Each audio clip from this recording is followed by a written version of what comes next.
पतली सी रस्सी पर चलने का है अनुभव, इसमें कहाँ है सुरक्षा, कोई तो दिखाओ। बिना सुरक्षा का पतली सी रस्सी पर किस तरह से लोग जमीन से इतनी ऊंचाई पर आसानी से चल ले रहे हैं। कर्म की गहराई में छुपा है सफलता का राज, मेहनत के पसीने से ही मिलता है जीवन का साज।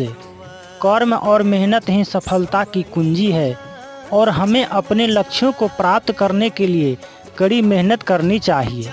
देख लीजिए कितनी मेहनत करके ये ज़मीन से इतनी ऊंचाई पर लोग इतना रिक्सी खेल कर रहे हैं, खेल दिखा रहे हैं, स्टैंड कर रहे हैं। हम 3 फीट 4 फीट 6 फीट ऊंचाई पर चले जाते हैं तो हमें डर लगता है, लेकिन ज़मीन से इतनी ऊंचाई पर लोग जान को जोखिम में डाल करके हमें अपनी कलाकारी को दिखा रहे हैं। एक लाइक तो बनता है दोस्तों।